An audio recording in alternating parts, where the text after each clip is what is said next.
Folha FM.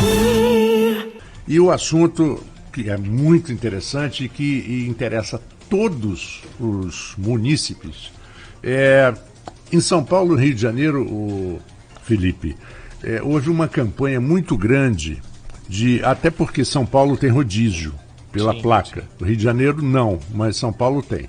Então existe uma campanha muito grande de que as pessoas peguem carona para diminuir, por exemplo, você mora na mesma rua, no mesmo prédio, vocês vão para o centro, então divide as despesas do carro, gasolina, aquilo tudo, isso incentivado pelo governo. Isso é uma coisa, inclusive, muito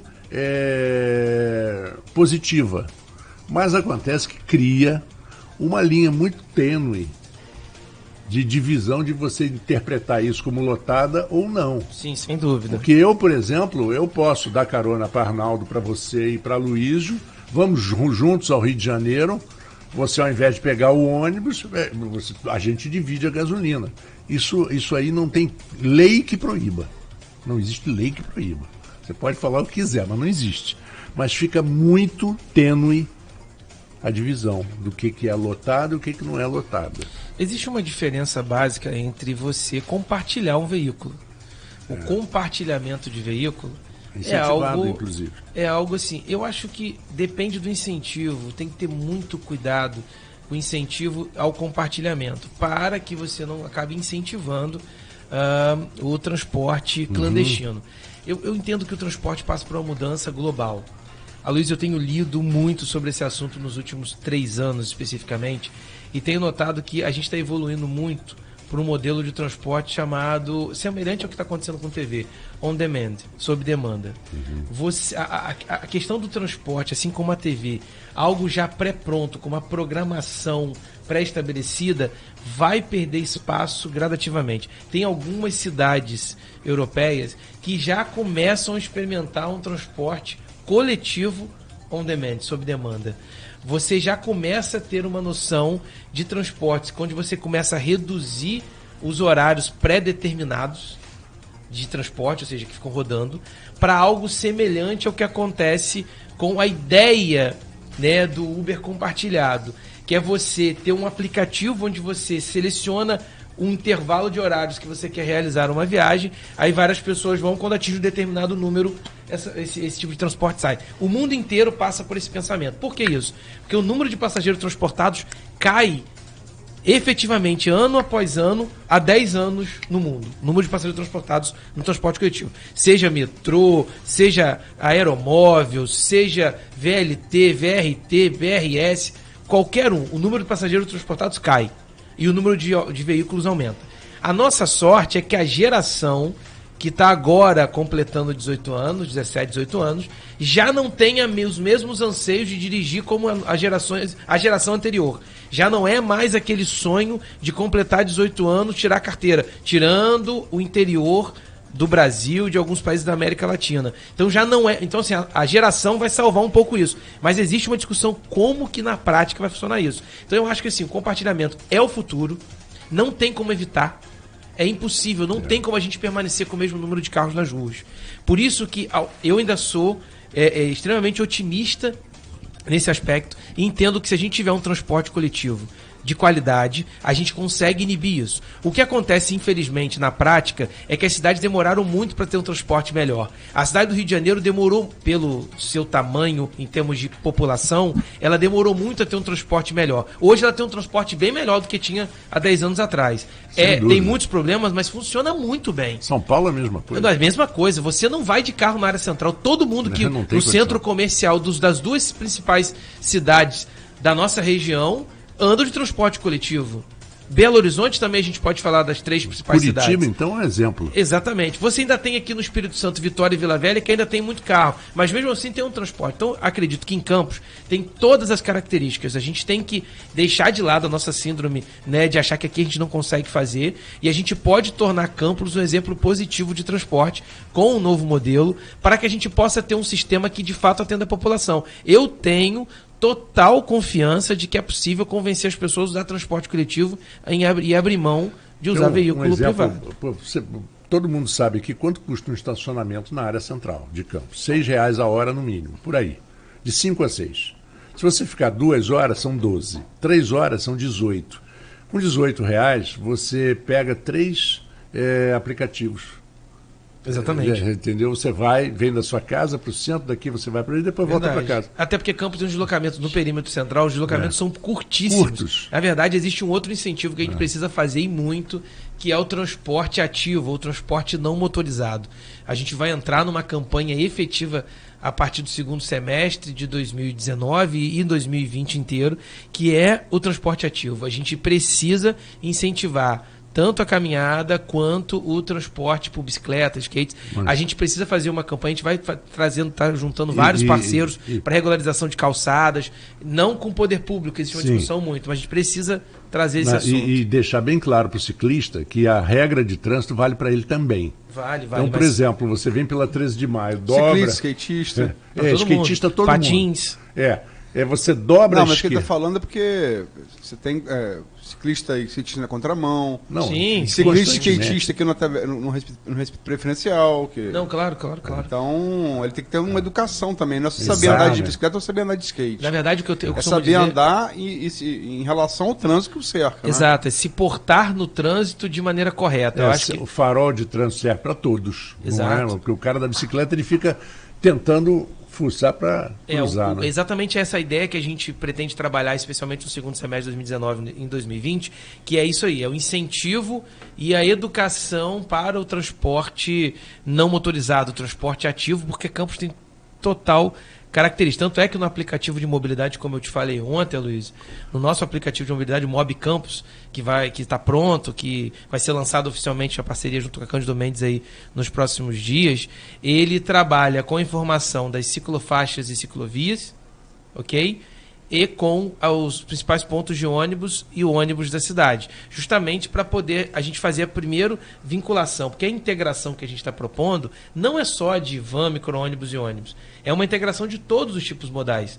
A lógica é que a gente evolua, não talvez agora, mas ano que vem, para que cada terminal tenha um bicicletário legal, organizado, onde a pessoa possa deixar a bicicleta e guardar sua bicicleta nos terminais para que ela possa utilizar o transporte coletivo, que ela vá de bicicleta até o terminal e do terminal ela vá para o outro terminal de ônibus ou para outro distrito. É uma urgência que urge, né? Quer dizer, uma urgência que urge é ótimo, mas urge, porque Sim.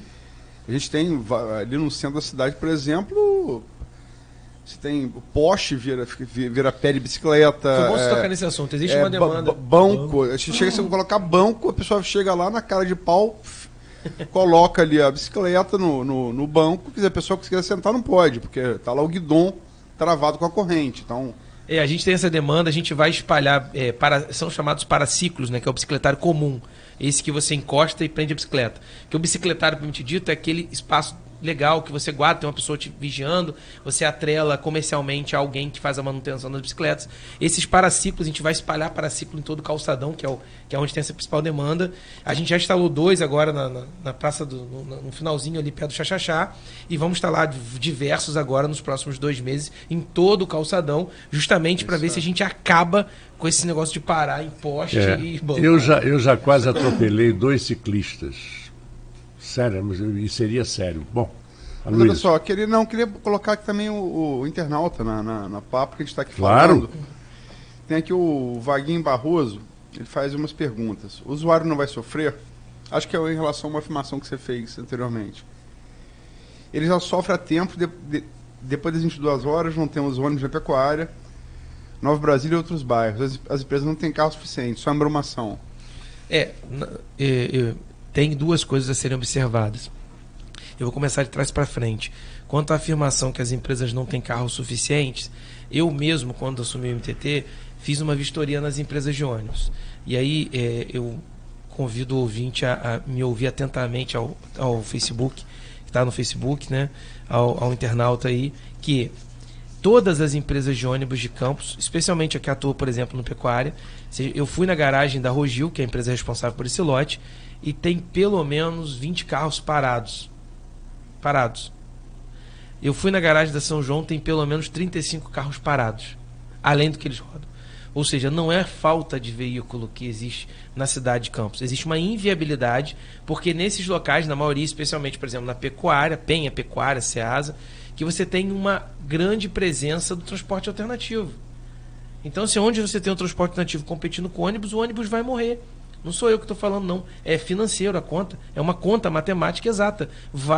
O transporte coletivo acaba morrendo. Porque na prática, e a gente que anda na cidade, mais uma vez vou olhar para Arnaldo aqui, porque ele sabe disso, porque já viu que roda aqui diariamente, a van anda na frente do ônibus, o pagante sobe na van, quem que sobra para o ônibus, Arnaldo? Idoso, estudante. Então você não tem uma rentabilidade suficiente para que o indivíduo mantenha. Porque eu nunca vi, Aloysio, o empresário tendo a oportunidade de ganhar, ele deixar o ônibus na garagem para não rodar. Alguma coisa tem de errado nessa equação. Ilógico, né? É ilógico, então ele não é empresário, ele está no ramo errado. Então, assim, existe a dificuldade, sim. E é justamente para o passageiro não sofrer que a gente está propondo um novo sistema. E eu respeito a insatisfação da população. É exatamente isso. Eu só peço uma coisa, assim, com muita tranquilidade e talvez com muita força para a população. A gente precisa acreditar. Do jeito que está, não pode continuar. Não é correto? Todos nós concluímos que não dá para continuar do jeito que está. Aí a gente propõe um novo modelo. O mínimo que pode se esperar é: eu preciso que o modelo funcione. Implante. Se ele não funcionar, vamos continuar metendo pau se for necessário. Mas ele está aqui. Ele precisa ser implementado, as pessoas precisam utilizar e tecer as críticas que forem necessárias para o sistema. Agora, nesse novo sistema, Felipe, quando você fala em integração, eu acho que isso interessa muita gente. O passageiro ele vai pagar uma vez só. E como que vai ser esse controle? Porque você tem no ônibus, acredito que você pode ter ali aquelas máquinas, tipo a mais famosa do Ricardo, e ali você pode ter um controle de roleta. E na van, como vai acontecer isso? Então, Arnaldo, excelente pergunta. A integração tarifária, hoje em dia, tendo em vista o avanço tecnológico, é algo extremamente simples de se fazer. Várias cidades do porte acima de 100 mil habitantes têm quase que a sua totalidade no Brasil, e ainda tem muito em cidades do porte de Campos com muita tranquilidade. O que na prática vai acontecer? O sistema de bilhetagem eletrônica é obrigatório tanto para o ônibus quanto para van e micro-ônibus. Então, todas as vans e micro-ônibus que estão participando da licitação agora instalarão o sistema de bilhetagem eletrônica, assim como acontece no Rio. No Rio, todas as vans do transporte complementar possuem a bilhetagem. Então, o sistema de integração é um sistema de integração chamado temporal. Tem muita gente que me perguntou assim: vai distribuir os cartões como? Não, não vamos distribuir, não é cartão de benefício, não. É o seguinte, é semelhante ao que acontece quando você compra um bilhete. Você vai comprar o cartão, o bilhete, né, de passagem, seja na rede de supermercado, seja na banca de jornal, seja no terminal, ou até mesmo dentro do ônibus da van, um cartão. Você vai colocar crédito, pode ser por telefone, por aplicativo, pela internet, ou no próprio veículo. Você vai colocar crédito naquele cartão, o cartão integração, né? Você vai colocar crédito nele, botou lá R$10, ok? Você sobe no Farol de Santo Tomé e entra num micro-ônibus. No momento que você passar na bilhetagem, no equipamento de bilhetagem que vai ficar perto da porta quando você subir, você encostou o seu cartão, vai debitar R$2,75. Todo o sistema de bilhetagem eletrônica é ligado para o GPRS hoje, ou seja, todos eles são conectados via satélite. No momento que você passa aquele sistema de bilhetagem eletrônica, você vai ter um intervalo de tempo, vamos dizer que seja 2 horas. O intervalo de tempo varia de acordo com a distância percorrida. Mas vamos estabelecer que sejam 120 minutos, 2 horas. No intervalo de 2 horas, você pode, então, descer daquele micro-ônibus ou daquela van. Quando embarcar no ônibus e você encostar mais uma vez naquele sistema de bilhetagem eletrônica, ele vai ter atrelado, vai observar, não, ele usou dentro de 40 minutos. Ele vai marcar a passagem, não vai debitar R$2,75 novamente do indivíduo, e ele vai poder complementar a sua viagem. Ou seja, a integração tarifária, o indivíduo se desloca do distrito para o centro, ainda que utilizando 2 tipos modais, seja ônibus e micro-ônibus ou van ou ônibus, ele vai pagar uma única passagem para fazer esse trajeto. Aí é que entra, para a integração tarifária, o subsídio que o Poder Público Municipal faz para a integração. É o mesmo subsídio que existe em Niterói, no Rio, em São Paulo, em Belo Horizonte, que é o subsídio à integração tarifária, para que as pessoas possam se deslocar, ainda que utilizando 2 tipos diferentes de veículo, 2 tipos modais, como a gente chama tecnicamente, pagando uma única passagem. Importante falar, muito importante, Aloysio, e a todos, para que todos os ouvintes entendam, que o que está sendo proposto na licitação é uma revolução em termos de melhoria. Todos os micro-ônibus deverão ter acessibilidade universal, elevador para cadeirante, ar-condicionado e Wi-Fi.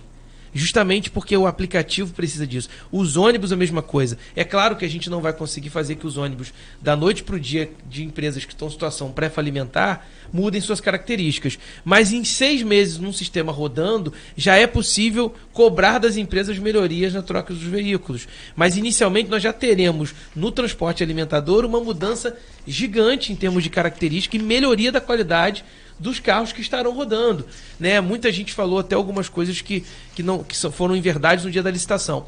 Um determinado fabricante, diga-se de passagem, um dos maiores fabricantes encarroçadoras do Brasil, né? Ela participou das audiências públicas do projeto, foi ao MTT pedir informações, eles fabricaram veículos e colocaram outdoors espalhados pela cidade.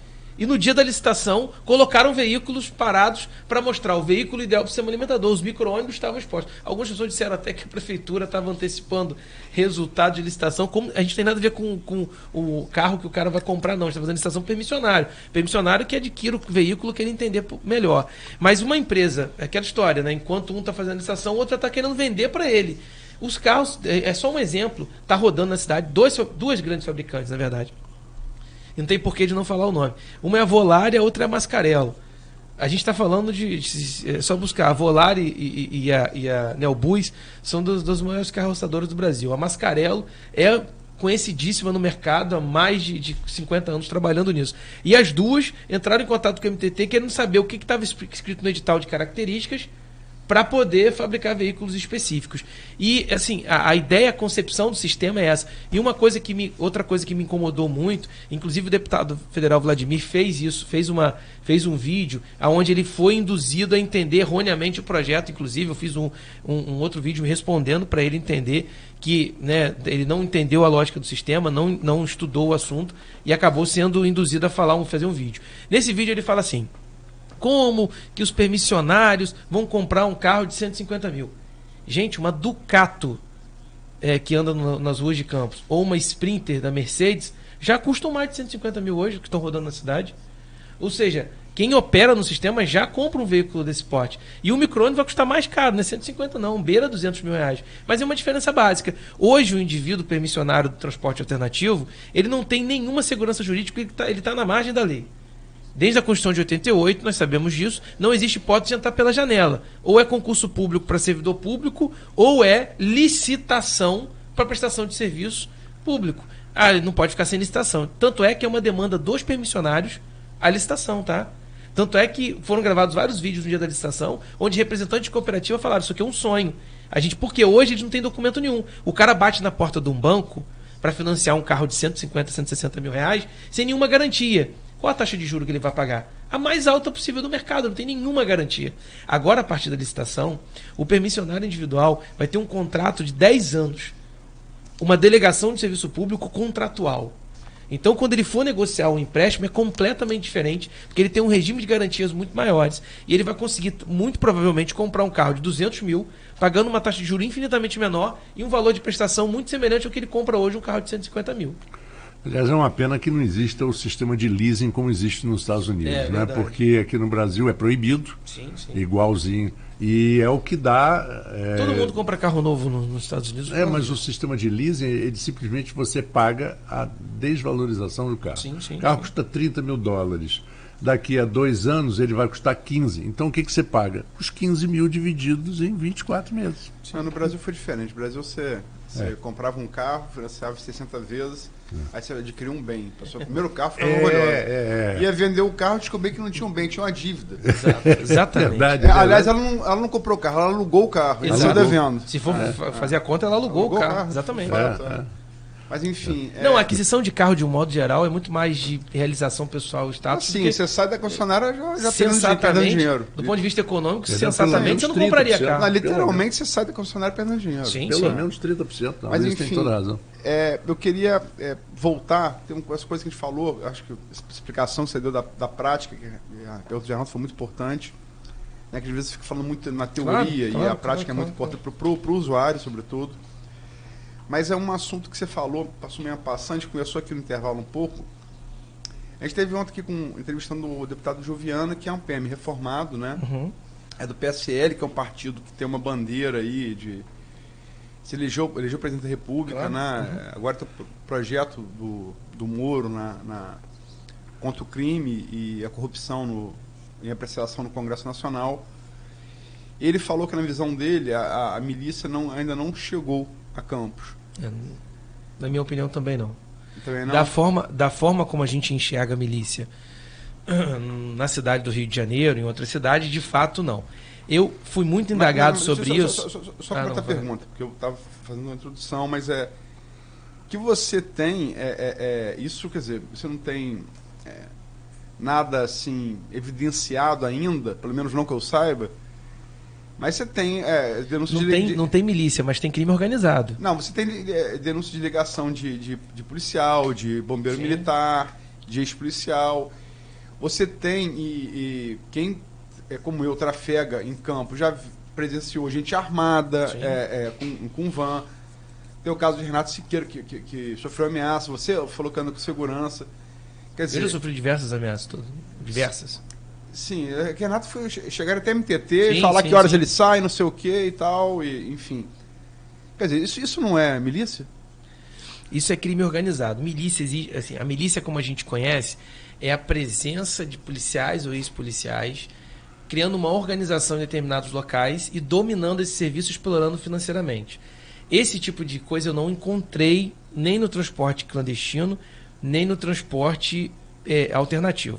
Existem situações onde pessoas vinculadas, aí sim tem denúncias disso, à polícia militar, que são detentores de veículos. Eles compraram veículos, 2, 3, e mantêm pessoas, mas ganham econômico individual. Não em organização para um grupo. A gente passou por tentativas onde milícias se aproximaram de cooperativas, mas não foi à frente. Eu acho que a gente ainda tem, a licitação acabou banindo muito isso agora, porque a licitação foi para missionário individual, acaba dando uma minada nessa organização. Mas a gente tem, Aloysio, de fato, na minha humilde opinião, uma organização criminosa, vários nichos de organização criminosa. Por exemplo, tem uma organização criminosa especificamente nas lotadas. Ou seja, você sabe que tem meia dúzia de pessoas, algumas denúncias de pessoas ligadas à Polícia Militar, sim, aonde o cara tem 20 carros particulares. E que eu soube agora que a tática é cadastrar no Uber, que aí pelo menos ele tem um registro, bota o motorista, cadastra no Uber, né? O carro está em nome do cara, naturalmente uma laranja, ele está ali e ele consegue ludibriar a fiscalização pelo aplicativo. É por isso que eu usei a alusão ao aplicativo no início. Ele acaba usando um subterfúgio.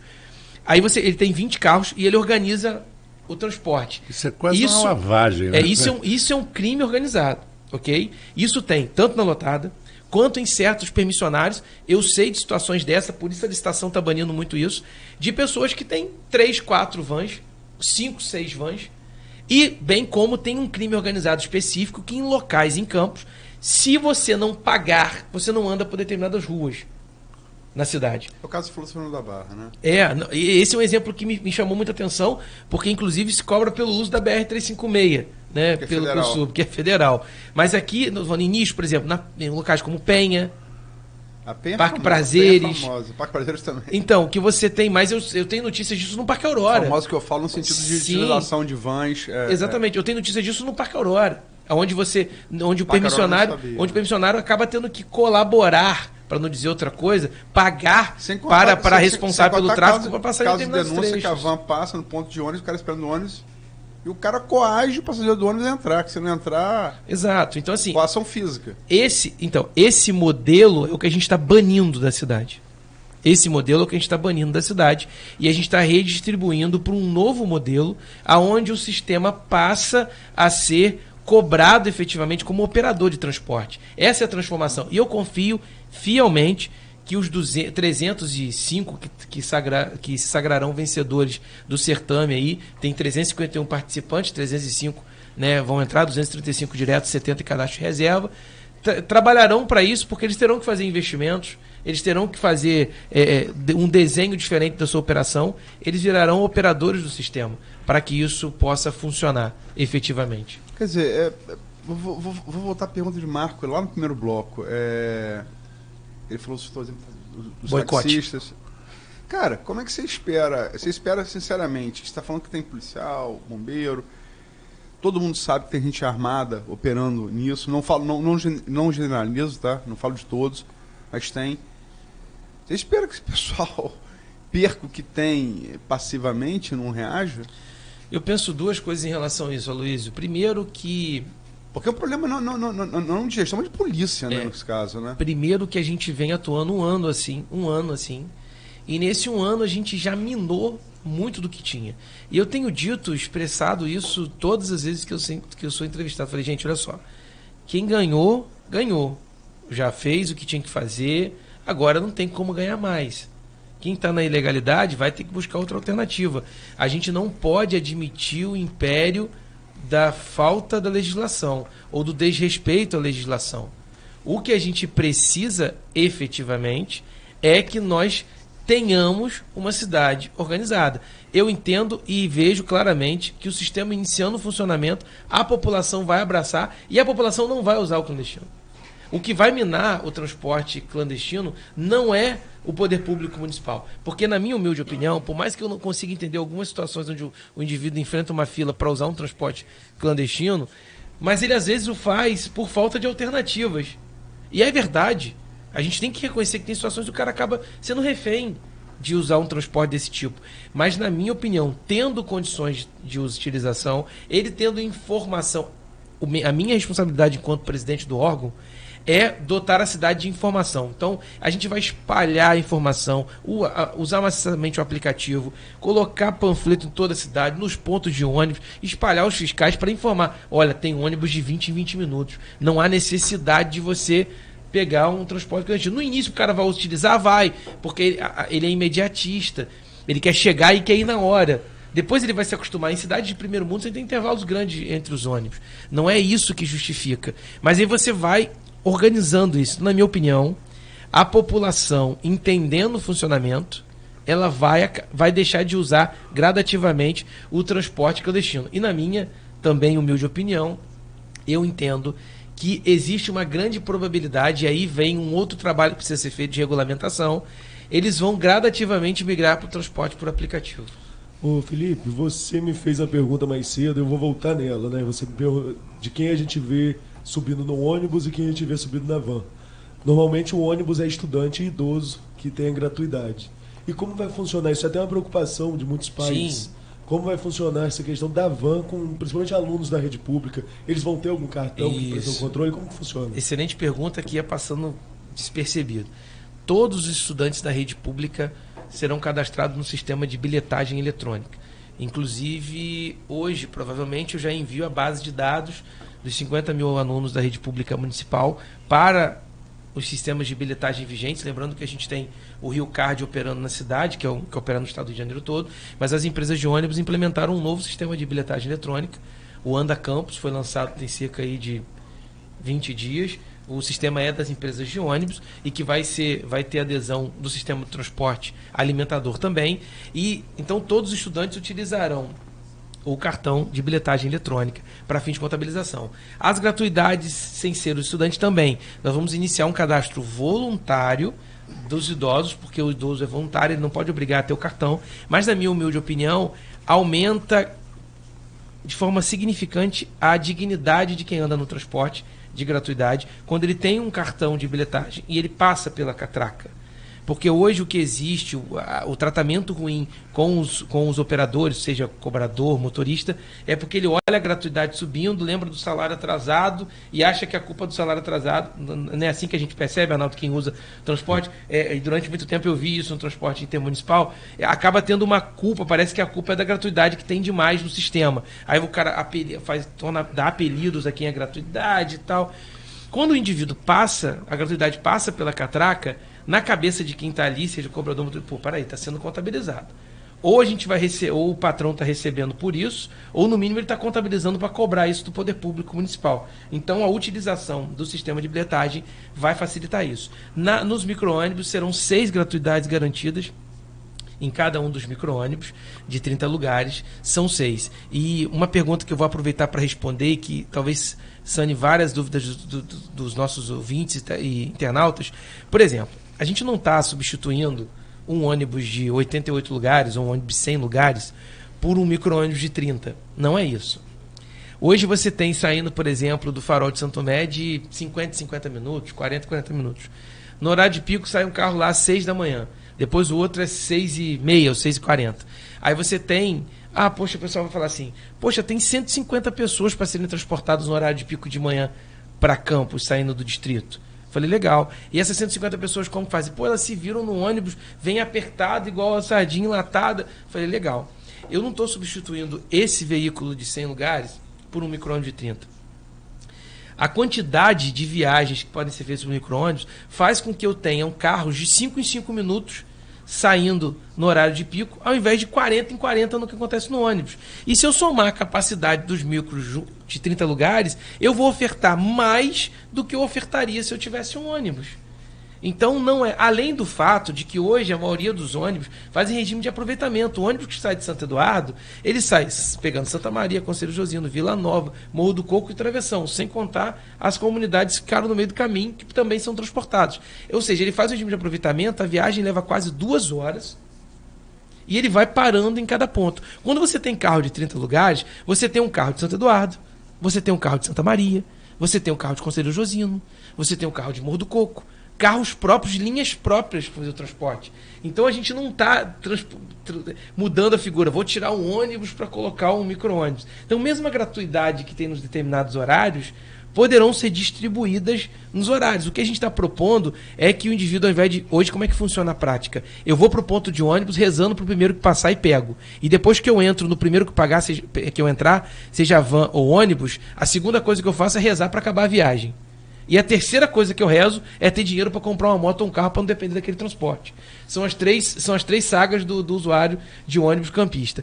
Na prática, o que a gente está tentando mudar é isso.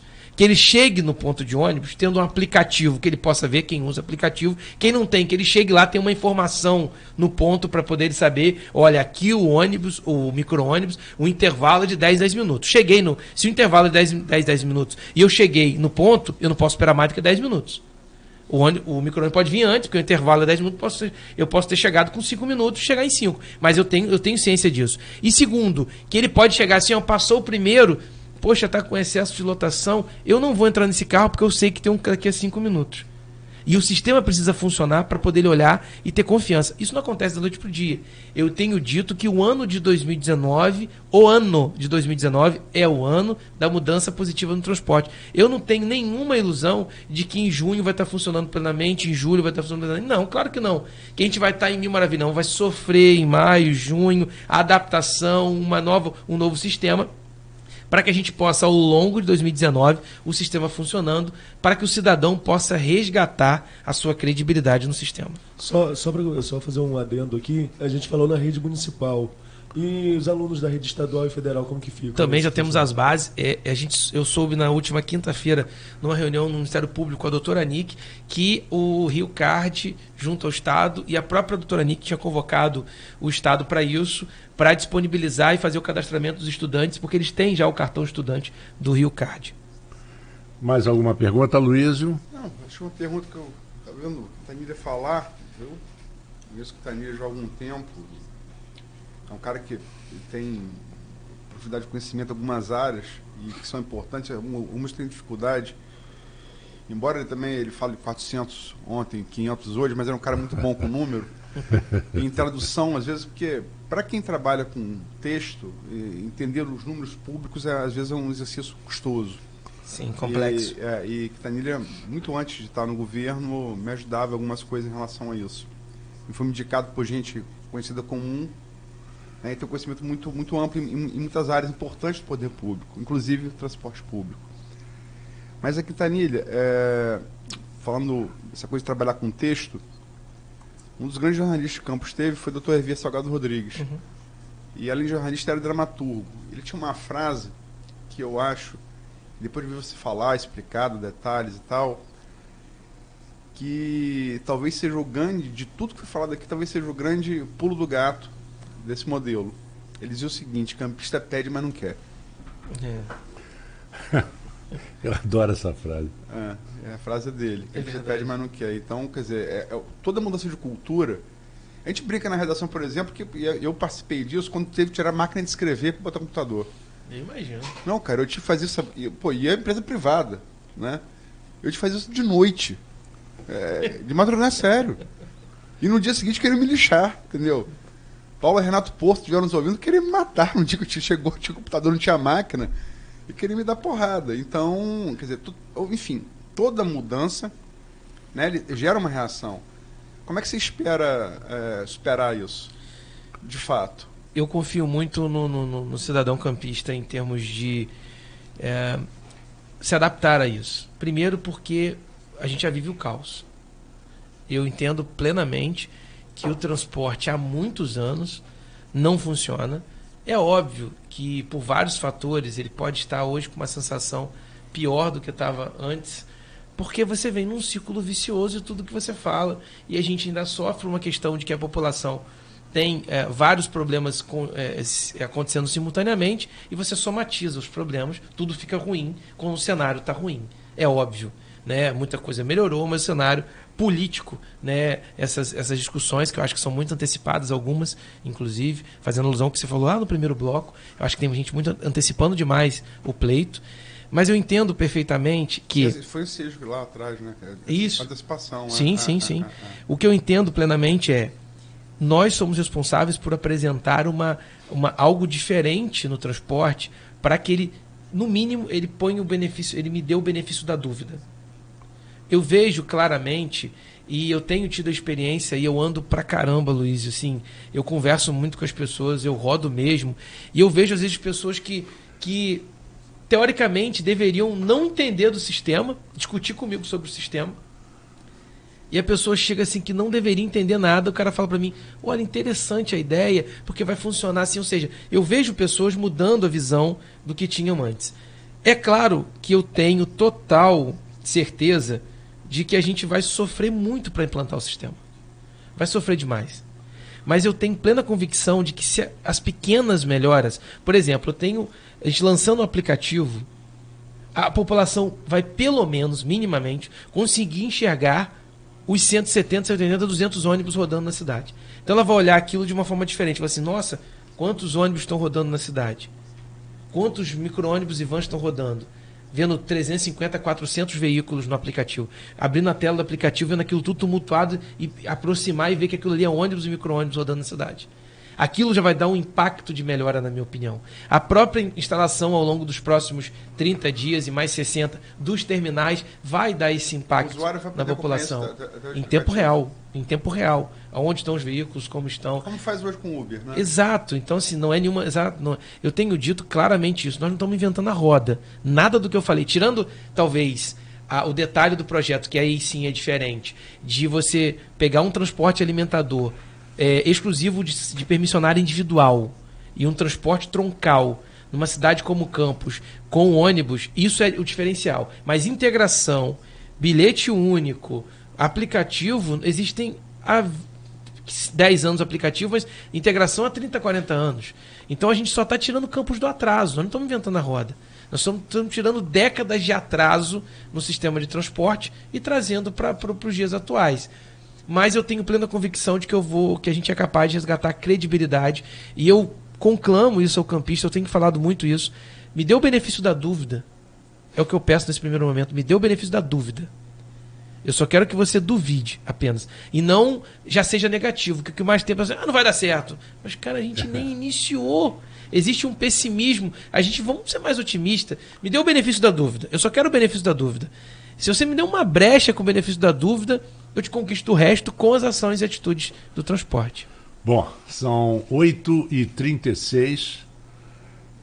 Realmente você falou assim, vocês vão sofrer muito, porque não é fácil. Não é fácil. Né? Eu vivi em São Paulo um período onde estava se aperfeiçoando esse sistema de bilhete único e não foi fácil mesmo. As pessoas não entendiam. Marco, eu Muito costumo bem. dizer que a gente está na hora, a gente está no local certo, na hora que tem que ser. Exatamente. Então, se não fosse para ser dessa forma, a gente não estaria aqui. Exatamente. Bom, vamos agradecer a presença do Felipe, que é sempre uma aula aí pra gente. Obrigado, Felipe. Eu que agradeço. Valeu a sua participação mais uma vez. As portas da Folha FM estão abertas, você já sabe o caminho, sabe o endereço, só que quando você subir a escada, ao invés de você ir reto, eu vou pra esquerda. você vai para a esquerda e bate no estúdio um pouquinho maior. Nossa, fala que vai pesquisa, vou chamar de comunista daqui a pouco. Eita, é verdade. Agora com a direita e esquerda. Vou pra Cuba, eu, Venezuela. Não, pois é, sem conotação, conotação partidária. Eu já recebi o Política convite, partidária. devo voltar na segunda edição do programa, não hoje, obviamente, né? Porque Cláudio já Claro, fez contato claro. lá. E é bom porque você pega um outro público Exatamente, que nem sempre exatamente. pode ouvir a rádio na parte da manhã, por isso a Um importância abraço para Claudinho. do programa à noite. Gerente aqui da rádio. Gerente. Tava aí. Deve Estava tá aí, mas tá já deve saiu, tá já saiu. Ele veio fazer o café, porque a gente contratou ele para fazer o café da manhã. Bom pra caramba o café de Rapaz, Muito esse bom, café, diga-se de teve um dia passagem. que cheguei, eu fui com o George, aquele dia eu cheguei aqui, foi o único dia que eu desregulei, enfim, tomei uma cerveja até mais tarde. Rapaz, eu lembro do programa do Café em Diante, que a metade do programa Antes sem do café café. eu não lembro de nada. Então São Cláudio. É o São Cláudio. Nós vamos a um pequeno intervalo, voltamos já, eu e Arnaldo. A gente pode até, e a Luísa também, com alguma notícia que nós não comentamos, uma coisinha interessante que eu queria que vocês falassem, e também com a Paula e direto da redação. Folha FM.